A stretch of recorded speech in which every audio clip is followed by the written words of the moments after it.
안녕하세요. 행복씨앗입니다.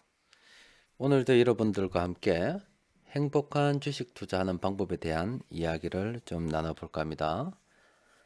지난 시간에는 미국과 중국의 무역 전쟁에 대한 우려로 인해서 우리 주식 시장이 많이 하락을 하였습니다.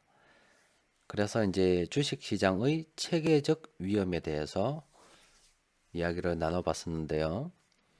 오늘은 이왕 체계적 위험이 나왔기 때문에 그럼 이제 비체계적 위험에 대한 이야기도 좀 해봐야 되겠다 싶어서 오늘은 여러분들과 함께 주식 시장의 비체계적 위험에 대한 이야기를 나눠볼까 합니다. 먼저 표를 간단하게 보시면 비체계적 위험이라고 하는 것은 개별 종목에서 일어나는 위험입니다. 지난번에 우리가 이야기로 나눴던 체계적 위험은 분산 불가능한 위험으로서 주식시장에 우리가 한 종목을 보유했든지 아니면 10종목, 20종목, 심지어 100종목, 200종목 보유했더라도 시장이 전체 하락할 때는 시장을 이기는 장사 없다. 그렇듯이 이제 전체 종목이 하락하기 때문에 분산 불가능한 위험이다. 이렇게 이야기를 했습니다. 그런데 이제 비체계적 위험이란 것은 개별 종목에서 일어나는 위험으로 다른 종목은 잘 갈 수도 있고 못 갈 수도 있지만 내가 보유한 종목은 어떤 외부적인 요인에 의해서 이를테면 횡령, 배임, 감자, 먹는 감자가 아니고 주식 수를 줄이는 겁니다. 상장 폐지, 주식이 없어지는 거예요, 완전히. 그리고 회사에서 일어나는 파업, 회사가 어떤 법적 소송에 휘말린다거나 아니면은 이제 시장의 유행의 변화로 인해서 매출이 감소하는 등과 같은 내가 보유한 종목 안에서 그 개별 종목의 하나는 이제 그런 위험으로 인해서 주가가 하락하는 이제 그런 것을 비체계적 위험이라고 합니다. 그래서 이제 체계적 위험이라는 것은 분산 불가능한 위험이라서 회피하는 방법이 없어요. 유일하게 회피할 수 있는 방법은 바로 주식을 보유하지 않고 일정 부분 현금을 보유함으로써 회피를 할 수가 있습니다. 그런데 이제 이 비체계적 위험이라고 하는 것은 말 그대로 개별 종목에서 일어나는 위험이라 가지고 포트폴리오를 구성을 하게 되면 위험을 분산을 할 수가 있습니다. 그래서 이제 지난 시간에 배운 것과 지금 이번 시간에 이야기하고 있는 것을 모두 합쳐서 바로 총위험이라고 합니다. 우리가 주식 투자를 하면서 우리가 안게 될, 맞이하게 될 전체 위험, 총위험이라고 하는데 이 총위험은 체계적 위험도 있고 바로 비체계적 위험도 있습니다. 그래서 이제 이런 총위험을 회피하는 방법으로서는 체계적 위험을 회피하기 위해서는 바로 일정 부분 현금을 보유해야 되고 비체계적 위험을 회피하기 위해서는 회피라기보다는 극복하기 위해서는 포트폴리오를 구성을 해야 된다. 이런 이야기를 드리고 있는 겁니다. 그래서 이제 이걸 조금 이제 들어가서 다시 보면은요. 우리가 주식 시장에 있어서 앞서 이제 총위험이라고 말씀드렸지 않습니까? 이것은 체계적 위험과 비체계적 위험을 더한 겁니다. 그래서 우리가 말하는 이제 체계적 위험은 분산 불가능한 위험이라서 현금을 보유해야 된다고 말씀드렸습니다. 그러면 이제 과연 현금을 얼만큼 보유해야 될 것인가 이런 이제 또 고민이 생길 거 아닙니까? 특별히 정해진 것은 없습니다. 얼마를 꼭 보유해야 되고 어떻게 해야 된다 이런 건 없고요. 그냥 이제 사람들의 투자 성향에 따라서 나는 좀 굉장히 보수적이다. 보수적이란 말은 가능하면 주식 투자를 하면서 돈을 잃고 싶지 않다. 이런 사람들이 보수적인 겁니다. 공격적이란 말은 나는 돈을 잃어도 좋으니까 가능하면 한번 많이 벌어보고 싶다. 이게 이제 공격적인 겁니다. 그런데 이제 그게 조금 약간 인지 부조화가 일어나는 경우가 있어요. 그러니까 이제 나는 굉장히 공격적이라 생각을 하고 있어요, 실제로는. 그래서 이제 현금 보유를 거의 하지 않고 거의 다 주식을 보유해서 자신 있게 시장에 접근을 합니다. 그래서 이제 주식 투자는 원래 원금을 잃을 수 있다는 것도 알고 있어요. 다 감수하겠다 이 말이지. 그래도 나는 돈을 벌어보고 싶은 욕심에 또 그리고 내 투자 성향을 봤을 때 굉장히 공격적이라 생각하고 공격적으로 투자를 했는데 막상 그 뭐 돈 잃고 슬프지 않은 사람이 어디 있겠습니다. 어디 있습니까만은 뭐 어떤 뜻하지 않는 일로 인해서 투자금을 어느 정도 잃었다.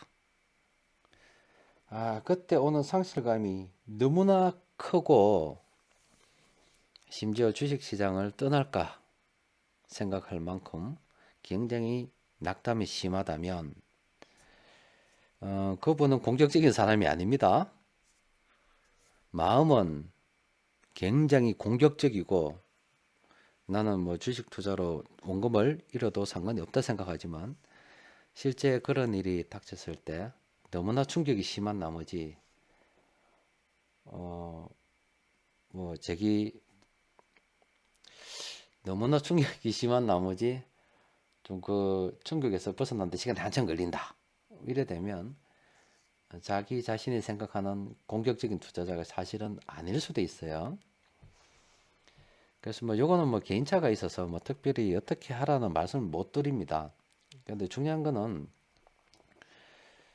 가능하면은 좀 원금을 지키는 저는 좀 보수적으로 투자하는 것을 좀 권합니다. 그래서 제가 권장하는 것은요. 한 50% 정도는 현금을 가지고 있어야 되지 않겠나 이렇게 생각을 하고 있어요. 뭐 저것은 뭐 평상시에입니다. 평상시.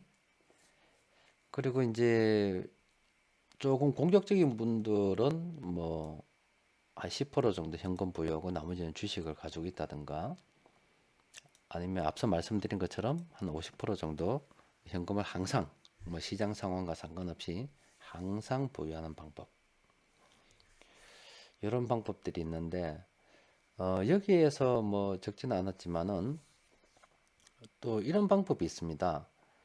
지금 여기서 말씀드리는 것은 항상 저 비율대로 보유를 하는 것입니다. 시장 상황과 상관없이. 그런데 이런 방법이 있습니다.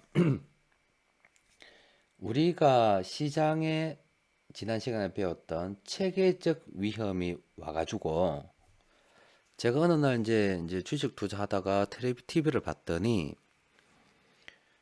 주식 시장이 크게 하락을 해서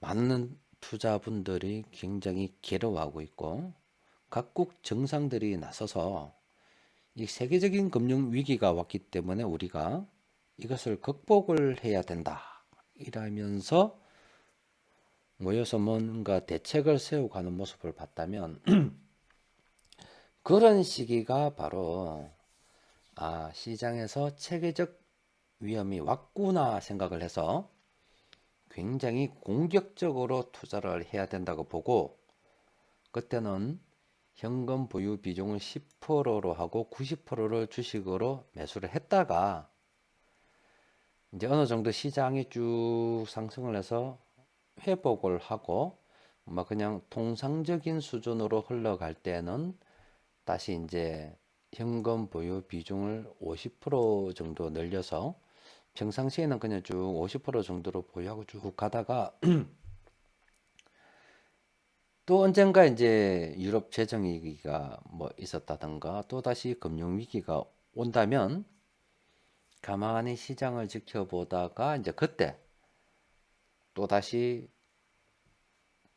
주식 투자 비중을 늘리고 현금 보유 비중을 줄이는, 그러니까 시장 상황에 따라서 현금 보유 비중과 주식 보유 비중을 이렇게 유동적으로 조절하는 방법도 있습니다. 그래서 이거는 뭐 개인차가 있어서 뭐 따로 이렇게 하십시오 해서 로직화 시켜 드릴 수는 없어요. 그래서 여러분들이 이 부분은 조금 공부를 해 보셔야 합니다. 그래서 이제 비체계적 위험은 포트폴리오 구성으로 분산 가능하다고 말씀을 드렸지요. 통상적으로 우리가 이제 한 주식을 10종목 정도 보유를 하면 우리 한국 주식 시장에서 비체계적 위험의 한 84% 정도를 제거를 할 수 있다는 연구를 하신 분들이 있으시더라고요. 그리고 이제 20종목을 보유를 하게 되면 한 92% 정도를 제거할 수 있다고 합니다. 그런데 20종목 이상을 보유할 때는 20종목을 보유하는 것과 위험 분산 효과가 제한적이다. 그 말이 뭐냐면 20종목을 보유했거나 아니면 100종목을 보유했거나 위험의 한 92% 정도밖에 제거가 안 된다 이 말이에요. 나머지 8%는 그냥 무조건 제거가 안 되는 겁니다. 다른 이야기를 하면 주식 투자하다 보면 반드시 뭐 상장 폐지, 감자, 유상증자, 뭐 어떤 뭐 경영진의 어떤 위험 이런 위험들을 비체계적 위험을 반드시 겪을 수밖에 없다라고 보시면 됩니다. 그래서 이제 가장 한 20종목 보유할 때가 가장 효과적이다. 뭐 이렇게 보시면 됩니다. 평상시에는 한 20종목 정도는 저 정도는 저는 권하고 있습니다. 제가 권하는 것은 현금 50% 보유하고 주식을 한 20종목 보유하는 뭐 이걸 저는 권하고 있습니다. 그런데 저거는 이제 평상시에 대한 이야기고요. 근데 지금 말씀드리는 것은 절대 권장사항은 아닙니다. 권장사항은 아니고 그냥 이제 에피소드 뭐 이런 거 뭐 여담으로 제가 잠시 뭐 말씀드리는 겁니다. 이게 뭐냐면 돈이 아주 없거나 뭐 이게 상대적인 개념이라서요. 아니면 아주 많거나 이럴 경우에 이런 방법도 있다 이 말이에요. 그게 뭐냐면 내가 돈이 그러니까 내가 이제 한 내 수준에서 한 1,000만 원 정도는 한 6개월이나 아니면 1년 정도면 1,000만 원 정도는 모을 수 있다. 뭐 아니면 아이고 내 인생에 있어서 한 이 3,000만 원 정도는 없어도 된다. 물론 3,000만 원 모으는 것은 굉장히 힘이 든 건 안다. 그렇지만 이 3,000만 원이 없다고 해서 내가 죽을 정도는 아니다. 또 그리고 뭐 또 열심히 일하면 또 모을 수 있다. 이런 생각이 들 때가 있습니다. 그래서 이제 그런 경우에 포트폴리오를 구성을 하게 되면 대박도 없고 쪽박도 없어요. 그냥 꾸준히 가면서 이제 복리를 누리겠다는 겁니다. 그런데 이거는 하늘의 도움을 한번 받자. 그냥 내가 3,000만 원이 있는데 아니면 1,000만 원이 있는데 내 운을 한번 시험 내봐야 되겠다. 하늘의 도움 한번 받아야 되겠다 싶을 때 권장사항이 아닙니다. 그냥 베팅을 한번 해보는 거죠. 그래서 이제 가만히 시장을 지켜보고 있다가 확실할 때 아무 종목에서 내가 뭐 그냥 툭 찍듯이 찍어서 이 종목에 인생 건다. 이런 거는 좀 하지 마십시오. 하지 마시고 한 종목을 찾기 위해서 사력을 다해서 열심히 공부를 하는 겁니다. 열심히 지금 시장 상황을 살펴보고 뭐 접할 수 있는 모든 정보를 다 동원해서 살펴보고 한 종목을 찾기 위해서 그래서 신중에 신중을 기해서 한 종목이 딱 정해지면 다른 종목 다 접어버리고 그 한 종목에 내가 없어도 된다. 뭐 이 정도 돈은 없어도 뭐 내 인생에서 큰 무리 없다 하는 정도. 그 돈이 3,000만 원이면 3,000만 원을 아니면 1,000만 원이면 1,000만 원을 한 종목에 그냥 막 몰빵하는 겁니다. 몰빵하고 조사님께 빌어야죠. 하나님께도 좀 빌고 뭐 누구한테 비세요? 열심히 빌면서 내가 주식 투자했다는 사실을 막 잊어버리시고 그 돈 없다 생각하고 열심히 투자 자금 모으면서 사는 겁니다. 잘 되면 좋고 안 되면 어쩔 수 없다는 생각으로 그래서 이제 그 종목이 잘 되면 대박을 치는 겁니다. 어, 아마 지금 이 강의를 들으시는 분 중에 그분이 있을 거예요. 좀 미안합니다. 그분 이야기 잠시 해드리면 정말로 내가 아는 분 중에 한 분이 제 생각을 했어요. 제 생각을 해서 한 종목을 뽑았습니다. 뽑아가지고 그 종목을 찍었는데 그 종목이 카프로였어요. 카프로. 우리 카페에 계신 분들도 잘 아는 카프로였습니다. 그래서 이제 카프로 주식을 샀죠. 한 종목에 인생을 걸었습니다. 그냥. 그래서 그때 한 6, 7천 원 정도에 사셨는지 모르겠어요. 뭐 정확한 가격은 잘 모르겠고요. 그래서 그 종목 돈이 생기면 무조건 그 종목만 샀어요. 그냥 뭐 중국 때문에 망한데도 모르겠고 막 그 종목만 계속 샀어요. 그냥 생길 때마다 계속 샀습니다. 그래서 그 종목이 한 2천 몇백 원까지 간 적도 있었습니다. 중간에. 결론은 잘 모르겠는데 3천 뭐 100 얼마? 3,200원? 뭐 정확한 건 잘 모르겠는데 그 정도 수준까지 평균 매수 단가를 낮추었어요. 그래서 뭐 계속 한 종목만 몇 년 동안 사다 보니까 돈도 많이 들어갔겠죠. 그러다가 이제 그 종목이 지금은 좀 몇천 원 하잖아요. 지금은 앞으로 몇천 원인지 모르겠네요.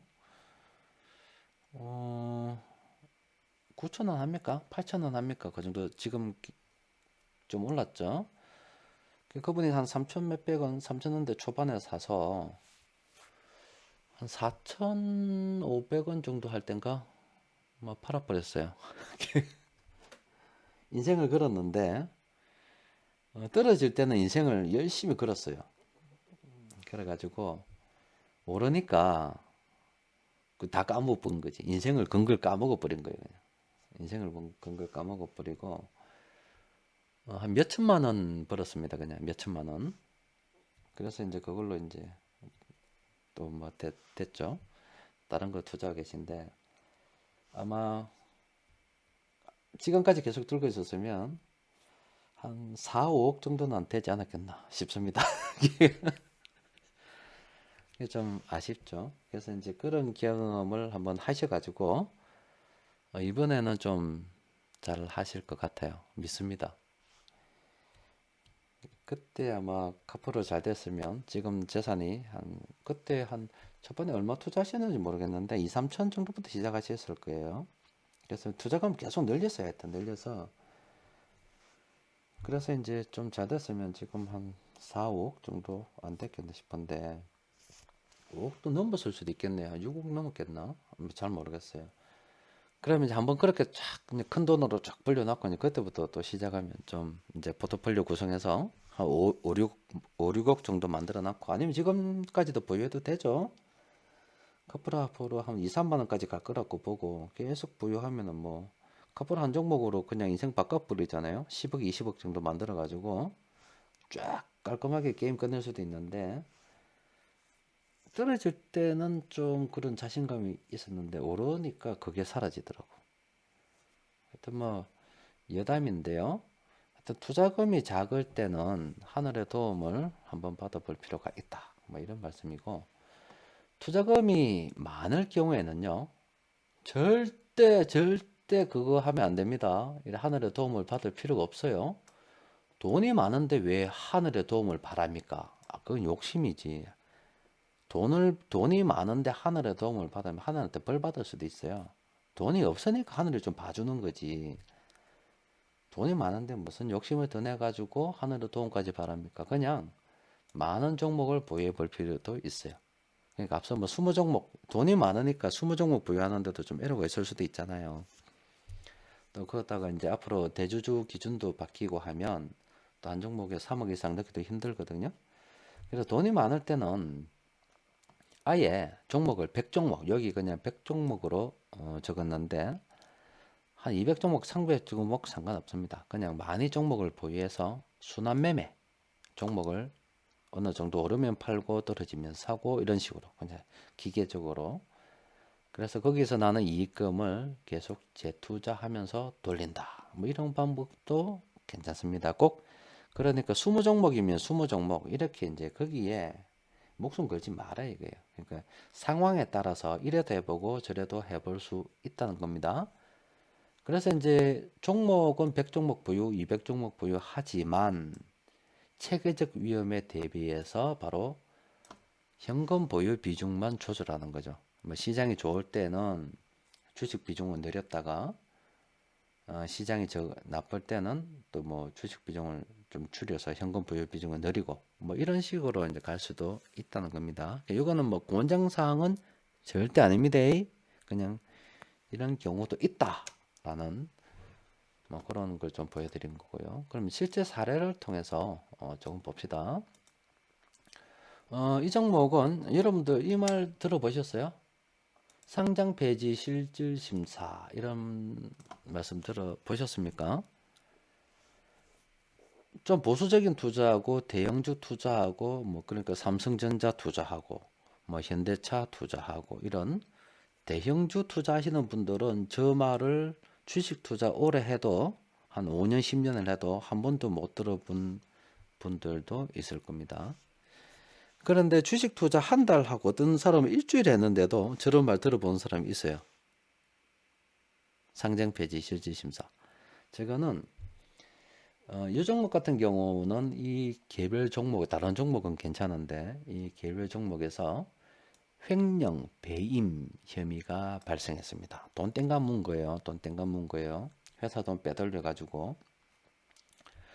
그래서 이제 회사에 돈이 없으니까 주식 시장에서는 회사에서 돈 다 땡가 먹는데 괜히 상장시켜 뒀다가 또 유상증자해 가지고 투자금 끌어 모아서 또 떼먹고 이런 나쁜 짓 계속할 수 있지 않습니까?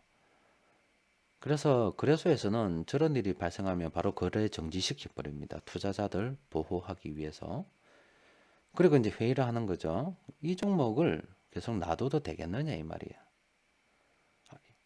계속 놔뒀다가 다른 투자자들에게 피해를 민폐 끼치지 않겠나 이 말이지.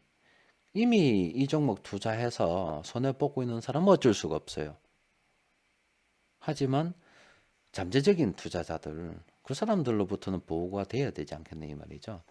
그래서 상장 폐지 실질 심사를 통해서 이 종목을 계속 존치하는 게 나을지 아니면 막 상장 폐지 시켜서 이미 투자한 사람들은 어쩔 수 없다. 주식 시장 위험하다 안 그랬나? 네가 감당해라. 네가 투자했으니까. 다른 사람들한테는 이 종목 투자해서 손해보게 만드는 그런 민폐에 끼치는 뭐 이런 면회 방지해야 되겠다. 이렇게 시장에서 퇴출시켜 버리는 거죠. 그래서 이제 상장 폐지 실질 심사. 그래서 주식 거래가 중단이 되면 이런 식의 그래프가 만들어집니다. 여러분들 가끔 돌려보다 보면 이런 차트 있을 겁니다. 이런 차트가 있어요. 이 투자자 입장에서는 골치 아프죠. 이때까지 여기에 만약에 예를 들어서 거래 정지되기 직전만 하더라도 이 앞 상황을 알 수 없잖아요.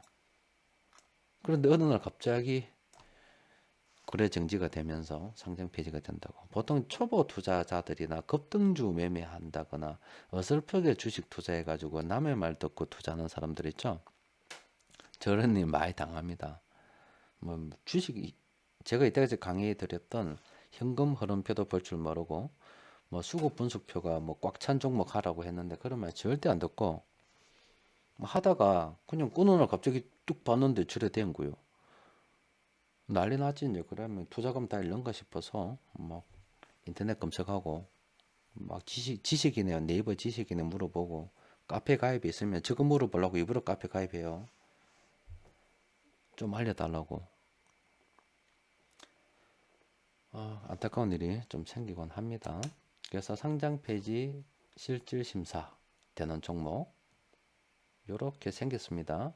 그리고 이제 저렇게 상장 폐지 실질 심사 중인 종목의 공시는 보통 이런 식으로 생겼어요. 어느 날 갑자기 뭐 종목 이름은 제가 알려드리지 않을 겁니다. 그래서 예시 종목이라고 일단 다 정했고요. 어느 날 갑자기 횡령 배임 혐의 발생이라면서 이렇게 공시가 빵 뜹니다. 그러면서 주가가 거래가 싹 금지돼요. 그 다음부터 막 이상한 말 막 나옵니다. 이런 식으로 막 나와요. 막 나옵니다. 어느 날 갑자기 이제 저런 식으로 공시가 뜬다 이 말이죠. 아이고 시간이 많이 되었으니까 빨리빨리 좀 합시다. 수급 분석편은 이렇습니다. 상장 배지 실질 심사, 그러니까 거래 정지되기 전에 저런 모습으로 됩니다. 수급 분석표가 보시면 그래도 이 종목은 좀 낫긴 나아요. 뭐 금융 투자도 좀 들어오고 하니까. 그런데 이런 일에 보험, 투신, 연기금 이런 거 안 들어오잖아요. 그죠? 국가 지자체 뭐 하여튼 뭐 사모펀드도 이게 안 들어오는 거지 이게 들어오는 겁니까? 안 들어오는 거잖아요. 그래서 가능하면 이 수급 분석표에서 보험도 매수하고 투신도 매수하고요. 연기금도 매수하고 사모펀드도 매수하고 앞서 이런 식으로 앞에 꽉 차 있잖아요. 이런 꽉 차 있죠. 이런 식으로 전부 다 차야 돼요. 이런 종목을 매매 대상으로 하는 게 좋습니다. 수급 분석표만 잘 봐도 웬만하면 다 비켜 나갑니다. 그래서 어느 날 갑자기 거래 정지가 되면 이런 모습으로 돼버려요. 빵 아무것도 없어요. 아무것도 없습니다. 그래서 이제 저런 종목들을 이런 수급 분석표를 통해서 찾을 수가 있죠. 수급 분석표만 잘 봐도 투자하면 안 되는 종목을 금방 찾습니다. 자, 그리고 우리 파워 엑스레이 보면 정말 이 기능이 중요한 기능인데 참 사람들이 너무 안 봐요. 그래서 앞으로는 이번에 파워 엑스레이 업그레이드 할 때는 반드시 제가 저 기능을 전면으로 내세울 겁니다. 어떤 종목을 열어보게 되면은요, 파워 엑스레이에서는 반드시 이게 있어요. 매매 전략 유효성 평가라고 해가지고요.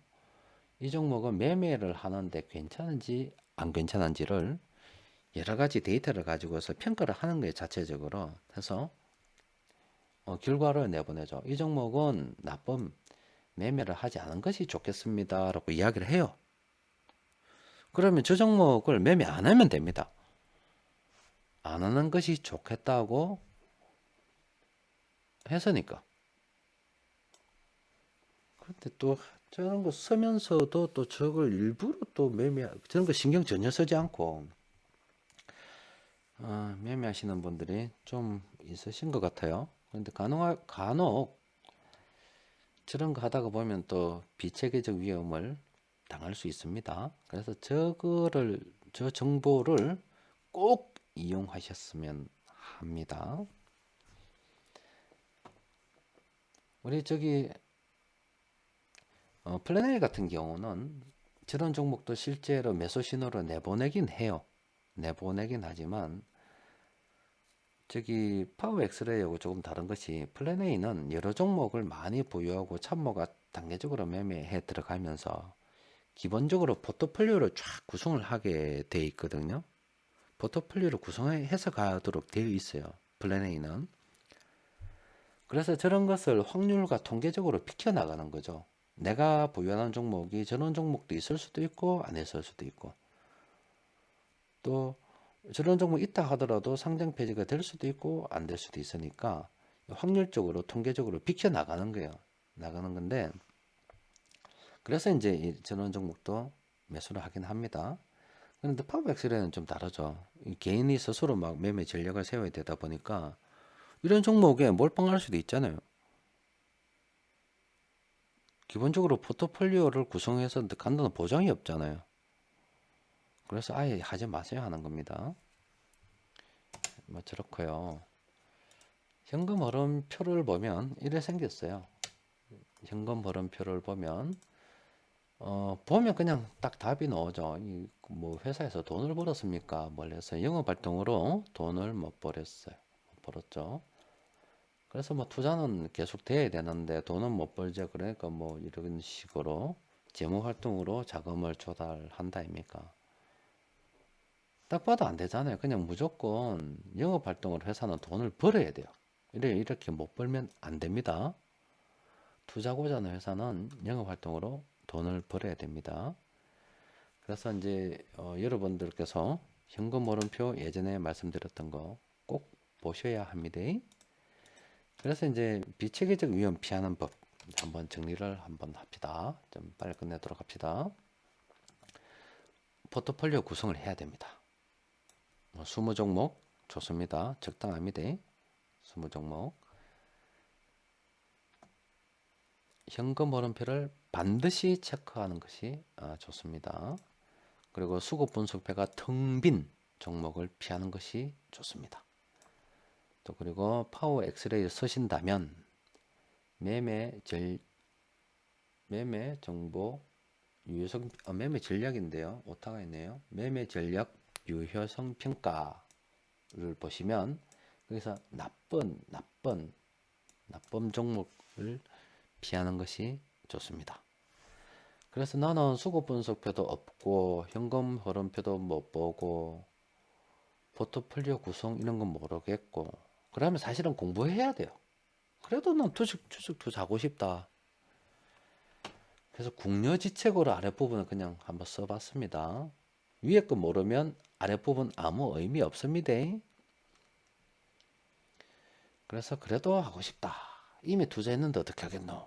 이런 분들을 위해서 잠시 뭐 말씀드리면 나는 보수적인 투자자이다. 앞서 인지부조화라고 말씀드렸죠.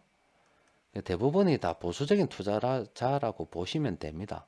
스스로를 공격적이라 해도 그건 자기 생각이지 그냥. 마음은 그냥 산도 뛰어가고 날아갈 수도 있고 뭐 100m 5초 안에 뛰어갈 수도 있죠. 근데 몸은 안 되잖아. 안 되잖아요. 아니면 좀 마음은 20대인데 몸은 뭐 5, 60대 돼가지고 젊을 때처럼 뛸 수 없잖아요. 그래서 대부분은 보수적 투자자입니다. 그래서 이제 이건 주식 투자는 원금을 잃을 수 있다는 건 알지만 그래도 좀 지키고 싶다 이런 분들 있죠. 그런 분들께서는 뭐 코스피 코스닥은 쳐다보지도 말고 이것도 조금 양보한 겁니다. 코스피 시가총액 50위 내외에서 투자하라고 권하고 싶은데 그래도 좀 양보해서 코스피 시가총액 100종목만 있다 생각하십시오. 나머지 종목은 없는 거야. 없는 거예요. 100등 안에 드는 종목만 있는 거예요. 그 종목만 투자하는 겁니다. 그래서 이제 보통의 경우 뭐 원금을 잃을 수도 있지 생각하시는 분들께서는 코스피 시가총액 200위, 코스닥 시가총액 30위 이내. 보통 이 정도 종목은 수급 분석표를 보시면 대부분 꽉 차 있어요. 꽉 차 있습니다. 그래서 위가 권하는 거고 나머지 공격적인 투자자, 원금 잃어도 좋다. 나는 괜찮다. 돈 많이 벌고 싶다. 이런 분들 있으시죠? 여러분들. 그런 분들은 뭐 알아서 하십시오. 뭐 투자는 개인의 책임이라서 제가 아무리 이렇게 강의를 해본들 뭐 참고도 안 하면 어쩔 수 없잖아요. 그래서 공격적인 투자자, 원금 잃어도 좋다. 나는 무조건 많이 벌고 싶다. 돈 많이 벌고 싶다. 요거 있죠. 요 함정이 있습니다. 돈 많이 벌고 싶은 것은 주식시장은 위험하기 때문에 돈 많이 잃을 수도 있습니다. 그래서 이런 분들께서는 좀 알아서 하셔야 됩니다. 투자는 개인의 책임이라 생각하고 공부를 열심히 하셔서 공격적으로 투자하고 싶으면 그만한 실력을 갖추시길 바랍니다. 그래서 대부분은 보수적인 투자자고요.